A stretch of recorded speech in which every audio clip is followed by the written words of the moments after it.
آج کے خطبہ جمعۃ المبارک کا عنوان چند ایسے مشہور سوالات اور ان کے مدلل جوابات، کیونکہ یہ سوالات فرداً وہ اکثر طور پر پوچھے جاتے ہیں اور عوام کے اندر بہت زیادہ مشہور ہے، تو ہم نے سوچا ایک الگ الگ جواب دینے کی بجائے اس کے اوپر ایک جمعہ ہی رکھ لیا جائے، تاکہ یہ تمام تر سوالات تمام احباب کے سامنے کلیئر ہو جائے۔ تو وقت کو دیکھتے ہوئے میں نے 6 سوال ہے، تو بہت سارے سوال تو ایسے ہیں جو کہ کبھی ختم ہونے والے نہیں ہیں، لیکن چند ایک مشہور سوالات جو اکثر ہمارے ذہن میں اٹھتے ہیں ان کے اوپر آج کا خطبہ جمعۃ المبارک ہوگا۔ پہلا سوال جی عموماً آپ کے ذہن میں بھی آیا ہوگا، کئی مرتبہ ہم سے پوچھا گیا، اس کے اوپر ہم نے کئی مرتبہ بات بھی کی ہے کہ جمعہ کی رکعات کے حوالے سے، کیونکہ ہمارے دوسرے بھائی وہ رکعات کی تعداد اتنی زیادہ بتاتے ہیں جس سے عام انسان سن کے بھی ڈر جاتا ہے اتنی نماز کون پڑھے، اور ساتھ ساتھ انہوں نے جمعے کے ساتھ ظہر احتیاطی کو بھی جوڑا ہوا ہے۔ ظہر احتیاطی کیا ہے کہ پتہ نہیں یہاں پر ہمارا جمعہ ہوگا یا نہیں ہوگا، اس لیے ساتھ ظہر کی نماز بھی ادا کرو، تو 12 ظہر کی رکعت اور 2 جمعے کی 14 رکعت وہ بتاتے ہیں۔ تو آج ہم نے دیکھنا ہے کہ جمعہ کی اصل صحیح سنت رکعات کتنی ہیں اور کیسے صحیح سنت کے مطابق ہم جمعہ ادا کر سکتے ہیں۔ تو اس کے لیے جی سب سے پہلے جمعہ سے پہلے، جمعے کی 2 رکعت ادا کرنے سے پہلے، فرائض سے پہلے، اس وقت رکعات کی کوئی تعداد متعین نہیں ہے، یعنی رسول اللہ صلی اللہ علیہ وسلم نے کوئی تعداد یہاں پر متعین نہیں کی، کہ رسول اللہ نے فرمایا، صحیح بخاری صحیح مسلم کی حدیث ہے کہ جب جمعے کے دن آؤ تو جتنی چاہو تم نماز ادا کرو، چاہے 2 نفل پڑھیں چاہے آپ 100 نفل پڑھیں، آپ کی مرضی۔ یعنی جمعے کے فرائض سے پہلے کوئی تعداد متعین نہیں ہے، کم از کم آپ نے 2 رکعتیں لازمی پڑھنی۔ تو یہ تو ہو گیا جی جمعے سے پہلے پڑھنے والی رکعتیں، وہ کم از کم 2 ہیں، زیادہ آپ جتنی مرضی پڑھیں۔ اس کے بعد بھی جمعے کے 2 فرائض، کیونکہ 2 جو رکھتے ہیں وہ خطبے کے قائم مقام اللہ تعالیٰ نے ان کو معاف کر دیا، کیونکہ اس دن خطبہ ہوتا ہے تو خطبے کی وجہ سے اللہ تعالیٰ نے 2 رکعتیں چھوڑ دیں۔ اب جمعے کی فرض رکھتے ہیں وہ صرف 2 ہیں۔ اب جمعہ ادا ہونے کے بعد، جب فرض ادا ہو گیا، اب اس کے بعد ہم نے کتنی رکعتیں پڑھنی ہیں؟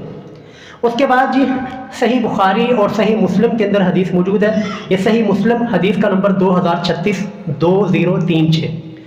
حضرت رسول اللہ صلی اللہ علیہ وسلم نے ارشاد فرمایا، تم میں سے جو کوئی بھی جمعہ کے بعد، جمعہ کے فرائض کے بعد نماز پڑھے تو اسے چاہیے کہ 4 رکعتیں پڑھے۔ کتنی؟ 4 رکعتیں۔ یہ ہے آپ صلی اللہ علیہ وسلم کا فرمان مبارک، آپ کی قولی حدیث، کہ جو آپ نے حکماً فرمایا کہ جمعہ کے بعد اگر کوئی نماز پڑھتا ہے تو اسے چاہیے کہ جی 4 رکعتیں ادا کرے۔ اسی طرح صحیح بخاری اور صحیح مسلم میں ایک اور حدیث بھی آتی ہے، صحیح بخاری کے اندر اس حدیث کا نمبر ہے 937 جس میں آتا ہے کہ حضرت رسول اللہ صلی اللہ علیہ وسلم نے جمعہ کی نماز ادا کرنے کے بعد 2 رکعتیں اپنے گھر میں جا کے ادا کی، تو 4 رکعتوں کا بھی ثبوت مل گیا اور 2 رکعتوں کا بھی ثبوت مل گیا۔ اب ہم نے کیا کرنا ہے، ہم 2 پڑھیں یا کہ 4 پڑھیں؟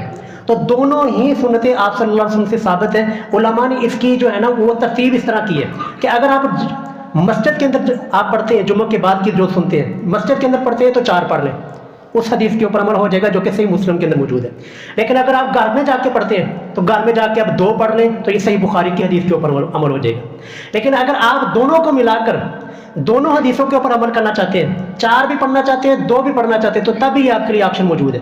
یعنی کل ملا کر خلاصہ یہ ہوا کہ اگر کسی شخص نے آ کر مسجد میں جمعہ شروع ہونے سے پہلے 2 رکعتیں ادا کر لی اور پھر امام کے ساتھ مل کر 2 فرض ادا کر لیے اور پھر اپنے گھر کے اندر جا کر 2 رکعتیں پڑھ لی، لو جی یہ 6 رکعتیں اس کا جمعہ ادا ہو گیا، اس میں کسی قسم کی قباحت وغیرہ نہیں ہے، نہ ہی اس کے اوپر کوئی فتویٰ لگتا ہے۔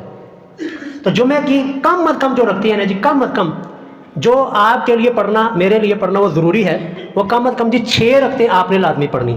باقی زیادہ آپ جتنی مرضی پڑھیں، لیکن اس کے لیے پہلے آ کر آپ جتنی مرضی پڑھ سکتے ہیں۔ جمعے کے بعد آپ یا تو 4 پڑھیں یا 2 پڑھیں، یا پھر 4 اور 2 دونوں کو ملا کر 6 رکعتیں آپ بعد کے اندر ادا کر سکتے ہیں، اور یہ اس کے حدیث کے حوالے وہ میں نے ساتھ ذکر کر دیے۔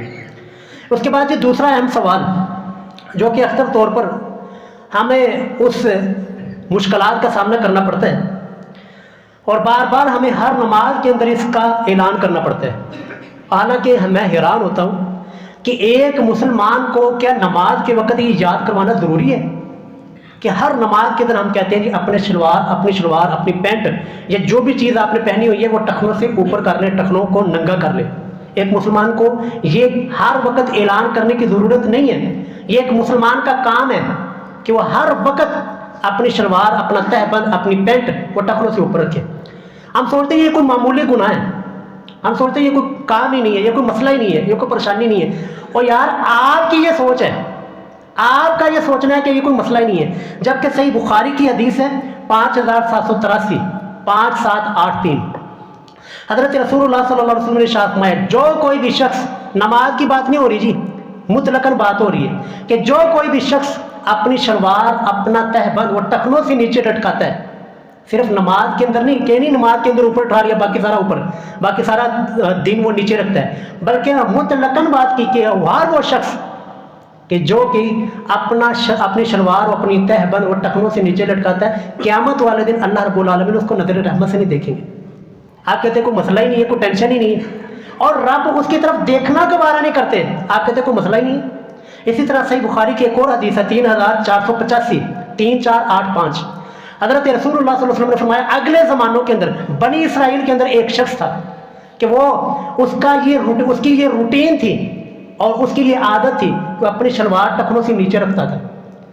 اور اسی طرح ایک دن وہ تکبر کے ساتھ شلوار اور تہبند نیچے لٹکا کر تکبر کے ساتھ چلتا جا رہا تھا. اللہ کو غصہ اتنا آیا اس عمل کے اوپر, اللہ کو اس کے اوپر اتنا غصہ آیا کہ اللہ تعالیٰ نے اس وقت زمین کو حکم دیا کہ اس کو اپنے اندر دمسا.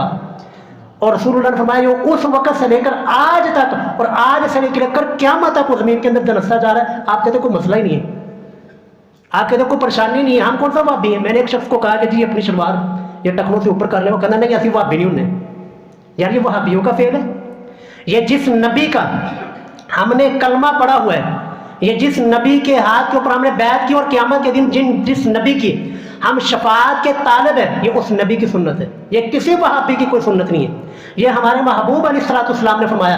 اور اگر ہم نہیں کریں گے تو کتنا بڑا مسئلہ ہونے والا ہے کہ ایک تو اللہ قیامت والی دن نظر رحمت سے نہیں دیکھے گا, اور دوسرا ہو سکتا ہے کہ اللہ تعالیٰ اس شخص کو بھی اسی طرح زمین کے اندر دنسا دے جس طرح کہ بنی اسرائیل کے شخص کو اللہ نے زمین کے اندر دنسایا تھا.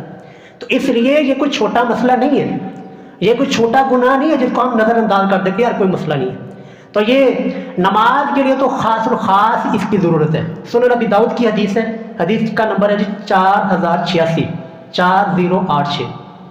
اس کی سند میں اختلاف ہے, بعض محدثین نے اس کے اندر اختلاف کیا ہے, لیکن شیخ البانی اس حدیث کو صحیح کہتے ہیں. اور جو دو حدیثیں میں نے صحیح بخاری کی آپ کو پہلے پیش کی ہیں, ان کو سامنے رکھتے ہوئے یہی لگتا ہے کہ یہ بھی حدیث ٹھیک ہے, اس کی سند بھی بالکل درست ہے کہ حضرت رسول اللہ صلی اللہ علیہ وسلم موجود ہے.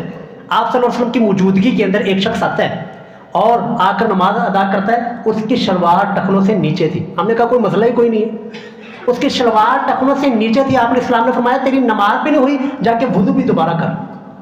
وضو بھی دوبارہ کروایا گیا.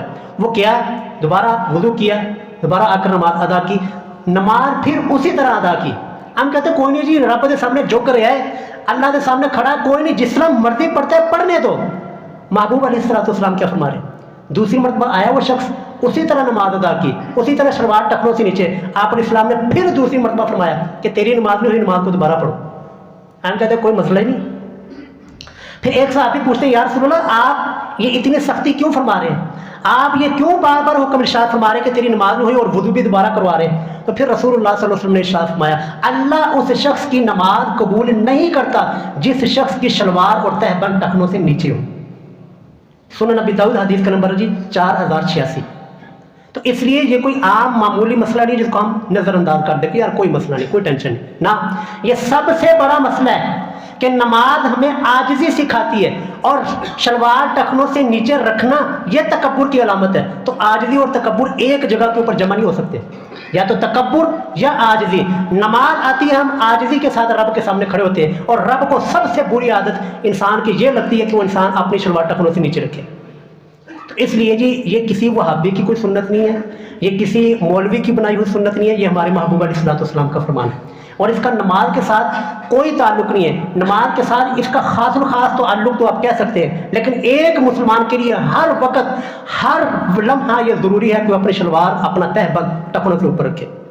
تیسرا سوال جی کہ نماز کے اندر جب ہم کھڑے ہوتے ہیں اس وقت ہم دیکھتے ہیں کہ ہم ساتھ ساتھ مل کر کھڑے نہیں ہوتے.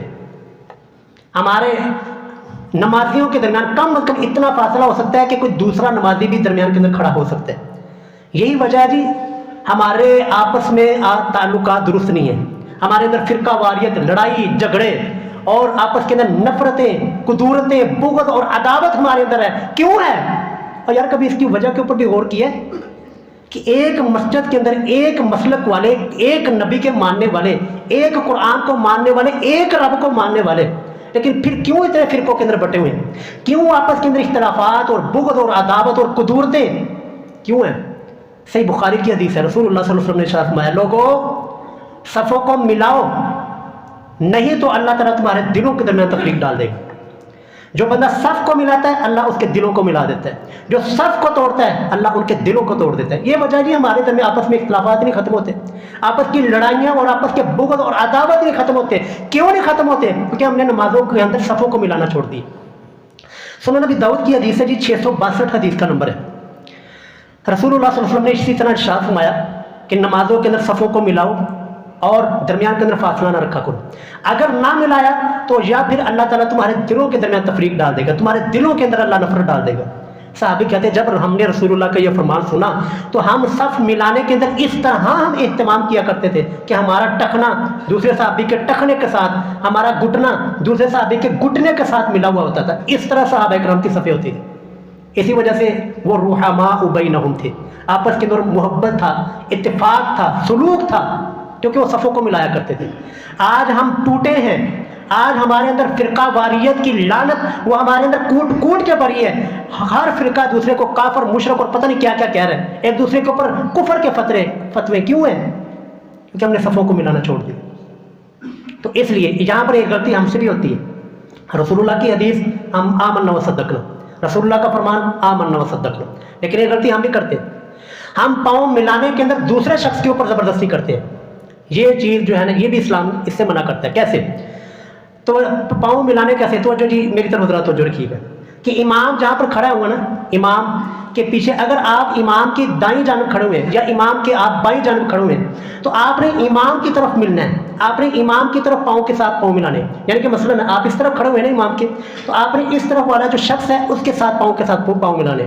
جو اس طرف کھڑا ہے وہ آپ کی ذمہ داری نہیں ہے اس کے ساتھ پاؤں ملانا، وہ اس دوسرے شخص کی ذمہ داری آپ کے ساتھ ملے. اسی طرح جو اس طرف امام کے اس طرف کھڑا ہے اس کے لیے مسئلہ یہ ہے کہ وہ اپنے اس امام کی طرف جو شخص کھڑا ہے اس کی طرف پاؤں ملائے. جو اس طرف ہے اس کی طرف پاؤں ملانا اس کی ذمہ داری نہیں ہے، وہ دوسرے شخص کی ذمہ داری کو ساتھ ملے. اور یہاں پر ہمیں تو یہ بھی سننے کے اندر آیا ہے، ایک شخص یہاں پر نام نہیں لوں گا، وہ نماز پڑھنے نہیں آتے. میں نے ان سے پوچھا اور پتہ چلا کہ جو نماز پڑھنا کیوں چھوڑ گئے. وہ کہتے ہیں جی آپ کی مسجد میں ہم نماز پڑھنے آتے ہیں نا تو آپ کے نمازی ساڑیاں لتاں ہمارے پاؤں کھینچ کر ساتھ ملاتے ہیں. یار یہ کس نے آپ کو سکھا دیا؟ یہ کس نے ہماری تربیت کر دی اس طرح کی کہ جو آپ نے دین کو زبردستی دوسروں کے اوپر تھوپنا ہے؟ آپ کی ذمہ داری صرف یہ ہے کہ اپنے امام کے ساتھ ملنا ہے، جس طرف امام کھڑا ہے اس طرف کے شخص کے ساتھ پاؤں ملانے، دوسرے شخص کو چھوڑ دے. وہ نہیں پاؤں ملاتا وہ اس کی ذمہ داری، وہ گناہ گار ہوگا تو وہ ہوگا.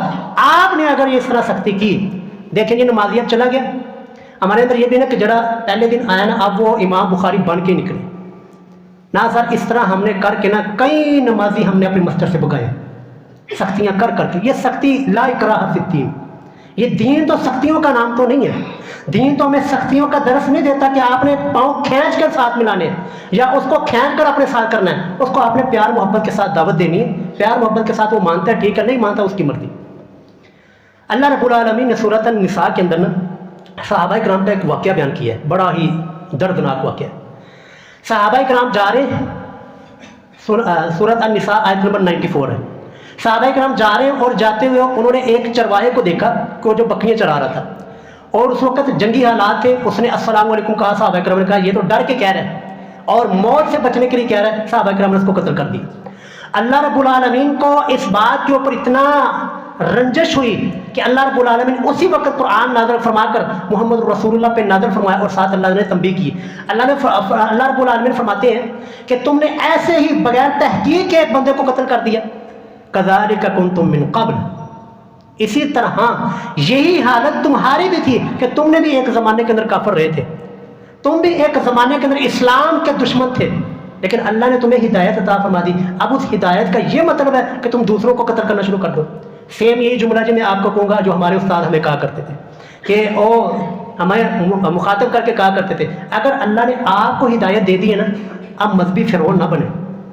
اگر اللہ نے آپ کو ہدایت سے نواز دیا ہے تو اس ہدایت کے اوپر غرور، تکبر اور فرعون نہ بنے کہ دوسروں کو آپ حقیر سمجھنا شروع کر دیں، دوسروں کے اوپر زبردستی شروع کر دیں. نہ، اس وقت کو یاد کریں. میں اپنے زمانہ جاہلیت کو یاد کرتا ہوں کہ اس وقت کو یاد کریں جب ہم بھی اس سنتوں کو دشمن ہوا کرتے تھے. ہم بھی کہا کرتے تھے یار بھابی نہیں مسجد تو جاؤ نا تو وہ پاؤں ہوتے پاؤں چڑھا دیں. یہ ہم کہا کرتے تھے. یار میں نے خود اس جاہلیت کا زمانہ گزارا ہوا ہے. اب مجھے اللہ نے ہدایت دے دی تو میں وہی کام شروع کر دوں جو مجھے برا لگتا تھا. نہ سر، اسلام اس کی قطعاً اجازت نہیں دیتا. بس جس طرف امام کھڑا ہے آپ اس کے ساتھ پاؤں ملائیں اور اپنا جو پاؤں ہے وہ اپنے جسم کے مطابق کھولیں. زیادہ کھولیں گے تب بھی غلط ہے، کم کھولیں گے تب بھی غلط ہے. رسول اللہ صفوں کو ملانے سے پہلے ایک لفظ بولا کرتے تھے واعتدلوا، یعنی برابر ہو جاؤ. برابر ہونے کا مطلب اپنے پاؤں اپنے جسم کے مطابق کھولنے، نہ زیادہ کھولنے اور نہ ہی کم کھولنے. اپنے جسم کے مطابق کھولیں گے تو ہر شخص کے لیے پاؤں کے ساتھ پاؤں ملانا، ٹخنے کے ساتھ ٹخنا ملانا یہ آسان ہوگا. تو اس لیے میں نے اس سوال کے اوپر زیادہ گفتگو کی ہے کیونکہ یہ شکایتیں ہمیں اکثر مل رہی تھی کہ جی تاری مسجد میں جاؤ وہ پاؤں نہ پاؤں کھینچ کے ملاتے ہیں. تو اس طرح نہیں ہونا چاہیے جی، سختی نہیں کرنی. اچھا جی، چوتھا سوال بہت اہم ہے سردیوں کے حوالے سے کہ جرابوں کے اوپر مسح. کہ آج کل جو ہم نے جرابیں پہنی ہوتی ہیں کیا اس جرابوں کے اوپر مسح کرنا چاہیے یا نہیں کرنا چاہیے، کریں یا نہ کریں؟ تو دیکھیے جی، میں نے پچھلی سردیوں میں آپ کو ایک حدیث لفظ بلفظ پڑھ کے سنائی تھی. وہ حدیث آپ جن کے پاس اسلام 360 ہے نا موبائل کے اندر ابھی نکالیں. حدیث جامع ترمذی، حدیث کا نمبر ہے 99، 99 اس حدیث کا نمبر ہے. اس کے اندر حدیث کیا ہے؟ رسول اللہ صلی اللہ علیہ وسلم نے وضو کیا اور جرابوں کے اوپر مسح کیا. اب حدیث تو یہاں پر ختم ہو جاتی ہے. اب آگے جو ہے نا امام ترمذی رحمہ اللہ وہ آگے مزید کومنٹ نقل کرتے ہیں. امام ابو حنیفہ یہ ہمارے بھی امام ہے جی، لیکن ہم فرقہ واریت کے اندر ہی پڑے ہوئے، جو جس کی بات قرآن و سنت کے مطابق ہوتی ہے ہم قبول کرتے ہیں. امام ابو حنیفہ رحمہ اللہ ان کے شاگرد ہیں ابو مقاتل سمرقندی رحمہ اللہ. یہ امام ابو حنیفہ رحمہ اللہ کے شاگرد ہیں. یہ کہتے ہیں کہ میں امام صاحب کے نا اس بیماری کے اندر گیا جس بیماری میں امام صاحب فوت ہوئے. میں گیا تو میں نے دیکھا کہ امام صاحب وضو فرما رہے اور وضو کر کے امام ابو حنیفہ رحمہ اللہ، امام ابو حنیفہ جی یاد رکھیے گا، امام ابو حنیفہ جامع ترمذی حدیث کا نمبر 99، فرماتے ہیں کہ میں نے دیکھا کہ امام ابو حنیفہ رحمہ اللہ جرابوں کے اوپر مسح کر رہے ہیں. تو میں بڑا حیران ہوا، یار یہ امام ابو حنیفہ جرابوں کے اوپر مسح کر رہے ہیں، یہ تو بڑی عجیب بات ہے. تو کہتے ہیں پھر اس وقت مجھے امام ابو حنیفہ رحمہ اللہ نے فرمایا کہ یہ میں وہ کام کیا ہے جو کہ میں نے آج سے پہلے کبھی نہیں کیا. پہلے میں جرابوں کے اوپر مسح کرنے کا قائل نہیں تھا، لیکن آج میں رجوع کرتا ہوں، مجھے رسول اللہ صلی اللہ علیہ وسلم کی حدیث پہنچی ہے تو وہ جرابوں کے اوپر مسح انہوں نے کر کے دکھایا. تو جی امام ابو حنیفہ رحمہ اللہ سے بھی جب ثابت ہو گیا، ہمارے لیے تو حدیث کافی ہے نا، لیکن جو امام ابو حنیفہ رحمہ اللہ کے فتووں کو مانتے ہیں ان لوگوں کے لیے یہ بھی حدیث ہے. اسی طرح سنن ابی داؤد حدیث کا نمبر 159، اس کے اندر نا جی امام ابو داؤد رحمہ اللہ نے 9 صحابہ اکرام کا نام ذکر کیا ہے. 9 صحابہ اکرام جن میں حضرت عمر بن خطاب رضی اللہ تعالیٰ عنہ، سیدنا علی المرتضیٰ اور بڑے جلیل القدر اصحاب، 9 صحابہ اکرام کا ذکر کر کے فرمایا کہ یہ سارے کے سارے جرابوں کے اوپر مسح کیا کرتے تھے. صحابہ اکرام سے بھی ثابت، رسول اللہ سے بھی ثابت اور ائمہ محدثین امام ابو حنیفہ سے بھی ثابت ہے. اب ہمیں کیا مسئلہ ہے، ہمیں کیا پریشانی ہے؟ تو اس لیے جی جرابوں کے اوپر مسح بالکل کیا جا سکتا ہے، لیکن یہ کہ جرابیں پھٹی ہوئی نہ ہوں، کیونکہ اگر جرابیں پھٹی ہوئی تو اس کے اوپر مسح نہیں ہو سکتا. اور 1 دن اور 1 رات صحیح بخاری سے لے کر تمام حدیث کی کتابوں کے اندر یہ روایت موجود ہے، 1 دن اور 1 رات تک آپ جرابوں کے اوپر مسح کر سکتے ہیں. وقت مختصر ہے جی. اگلا سوال 5واں یہ وراثت کے متعلق ہے. یہ اکثر وراثت کے جی مجھے آئے ہوئے یہاں پر چوتھا سال. یقین کریں جی وراثت کے بارے میں مجھے صرف 2 مسئلے 4 سالوں میں پوچھے گئے، صرف 2 مسئلے. اس سے آپ اندازہ لگائیں ہم وراثت کے معاملے میں کتنے نکمے ہیں. صرف 2 مسئلے 4 سالوں میں، اور وہ بھی مسئلے جو ہے نا وہ حل نہیں ہوئے آج تک. ایک مسئلہ آیا کہ میرا باپ جو ہے نا وہ آج سے 52 سال پہلے فوت ہوا تھا, اس کی جائیداد تقسیم نہیں ہوئی تھی, تو اب اس کا کیا کریں. 52 سال پرانا مسئلہ ہمارے متھے میں لا کے ٹھوک دیا. میں نے کہا جی, پھر میں نے جو بھی مسئلہ بتانا تھا اس کو بتایا کہ جی جائیں اور جا کر جتنے بھی اس وقت ورثہ زندہ تھے ان سب کی لسٹ لے کر آئیں, جو اس وقت مال موجود تھا اس کی لسٹ لے کر آئیں, پھر باقی تقسیم بعد میں ہوگی. تو بہرحال جی وراثت کے متعلق اکثر طور پر یہ سوال پوچھا جاتا ہے, آپ کے ذہن میں بھی آتا ہوگا کہ اگر کوئی شخص زندگی کے اندر اپنی وراثت تقسیم کر دیتا کہ میرے جانے کے بعد میرے بچے لڑے نا, میرے بچوں کے درمیان اختلاف نہ ہو, لڑائی نہ ہو, تو کیا زندگی کے اندر میں اپنی وراثت تقسیم کر سکتا ہوں؟ نہ سر, کوئی نہیں کر سکتے. وراثت کا تعلق وہ ہوتا ہی مرنے کے بعد ہے. زندگی کے اندر آپ اپنی وراثت اپنی مرضی سے تقسیم نہیں کر سکتے. کیوں نہیں کر سکتے؟ کیونکہ اللہ تعالیٰ نے آلریڈی تمام حصہ داروں کے حصے مقرر کر دیے ہوئے ہیں. آپ جائیں گے, آپ کے بیٹوں کو کتنا حصہ ملے گا قرآن نے بتا دیا, بیٹیوں کو کتنا ملے گا قرآن نے بتا دیا, آپ کی بیوی کو کتنا ملے گا قرآن نے بتا دیا, آپ کے جو باقی رشتہ دار, آپ کے بھائی اگر وہ حصے دار بنتے ہیں, کب بنتے ہیں اور کتنا ان کو ملے گا, وہ سارے کا سارا قرآن نے بتا دیا. تو لہٰذا زندگی کے اندر وراثت تقسیم نہیں کی جا سکتی. اگر آپ زندگی کے اندر اپنی جو مال ہے اس کو تقسیم کرنا چاہتے ہیں تو پھر سب کے درمیان برابری ہوگی, بیٹوں کے درمیان, بیٹیوں کے درمیان برابری ہوگی, کوئی اونچ نیچ نہیں ہونی چاہیے. صحیح بخاری کی حدیث سے حضرت نعمان بن بشیر رضی اللہ تعالیٰ عنہ فرماتے ہیں کہ میرے والد نے مجھے ایک غلام گفٹ کیا اور رسول اللہ کی خدمت میں چلے گئے. یا رسول اللہ, یہ میرا بچہ بڑا لائق ہے اور میرا بڑا فرما بردار ہے, آپ گواہ رہیے, میں نے اب یہ غلام اپنے اس بچے کو گفٹ کیا. تو رسول اللہ صلی اللہ علیہ وسلم, آپ صلی اللہ علیہ وسلم خوش ہونے کی بجائے آپ ناراض ہوئے. آپ نے فرمایا گناہ کے اوپر مجھے گواہ بناتے ہو, کیا اس طرح کا غلام آپ نے تمام بچوں کے اندر تقسیم کی ہے؟ کہنے لگے نہیں. رسول اللہ نے فرمایا پھر اس سے بھی واپس لو. اگر اپنی زندگی کے اندر آپ نے کوئی چیز اپنی اولاد کے اندر دینی ہے تو پھر برابری کی تقسیم ہوگی. پھر یہ نہیں کہ بیٹیوں کو کچھ, بیٹوں کو کچھ. بیٹیوں کو کہہ دیں یہ جہیز دے دیتا, کہتے ہم لوگ ہوشیار ہیں, لوگ کہتے ہیں جہیز دے دیا بیٹیوں کو, وہ حصہ ہو گیا, اب باقی جائیداد بیٹوں کے اندر. یہ ظلم آپ کر کے جا رہے ہیں. قیامت کے دن آپ کو یہ آپ کے بچے بھی بچانے کے قابل نہیں ہوں گے. اس لیے یہ وہ ظلم نہ کریں جس کی وجہ سے شریعت کی اور اسلامی احکامات کی تجزیہ بکھرے. چھٹا جی آخری سوال, اس کے بعد بات ختم کرتے ہیں. یہ جی ہمارے زمانے کا, ہمارے معاشرے کا المیہ ہے. چھٹا سوال کہ کورٹ میرج یا بھاگ کر شادی, لو میرج, کیا یہ اسلام کے اندر ہو سکتی ہے یا کہ نہیں ہو سکتی؟ پسند کی شادی, یا اس سوال کو آپ یوں بنا لیں کہ جیسے کہ سوال بھی آیا کہ جی میں چاہتا ہوں یا میں چاہتی ہوں میری شادی فلاں جگہ پہ ہو لیکن میرے والدین نہیں مانتے. اس لیے میں نے یہاں پر دونوں والدین کو بھی اور ان کے بچوں کو بھی, اولاد کو بھی ایک ایک نصیحت کروں گا. پہلی نصیحت یہ والدین کو کروں گا کہ والدین جو بھی یہاں پر موجود ہیں, اللہ رب العالمین نے آپ کو یہ اختیار دیا ہے کہ آپ اپنے بچے کی شادی, بچی کی شادی آپ اپنی مرضی سے کر سکتے ہیں. لیکن اس اختیار کا مطلب یہ نہیں ہے, توجہ جی, اس اختیار کا قطعاً یہ مطلب نہیں ہے کہ آپ اپنی اولاد کو, اپنے بچے کو یا اپنی بچی کو آپ بھیڑ بکریوں کی طرح جس بھی قلعے کے ساتھ چاہا باندھ دیے. یہ اختیار بھی نہیں آپ کو اللہ یہ شریعت نے دیا.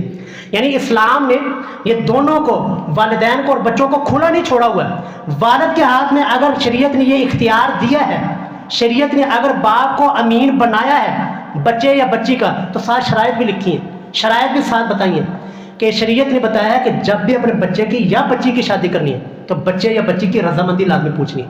یہاں پر کیا ہوتا ہے, ایک بچی کا بھی مجھے میسج آیا جی کہ جی میرے والد نے جی زبان دے دیتی ہے.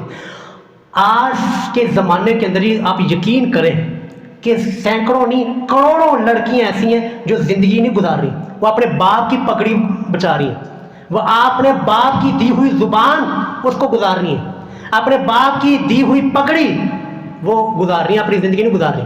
حالانکہ وہ شادی کی زندگی سے, اپنے خامد سے, یا خامد ہے تو اپنی بیوی سے اس قدر تنگ ہے کہ جی ابے نے جوڑ دیتا کی کریے جی مجبوری ہے.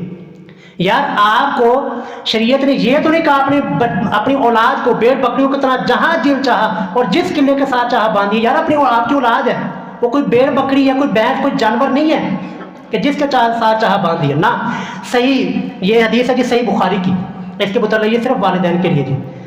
حضرت خنسا بنت خزام رضی اللہ تعالی عنہا صحابیہ ہے, وہ آ کر رسول اللہ کی بارگاہ میں عرض کرتی ہیں یا رسول اللہ میرا نکاح میرے والد نے میری مرضی کے بغیر فلاں شخص سے کر دیا اور میں اس نکاح کے اوپر, اس شادی کے اوپر راضی نہیں ہوں, میرے والد نے میرے اوپر زبردستی کی ہے.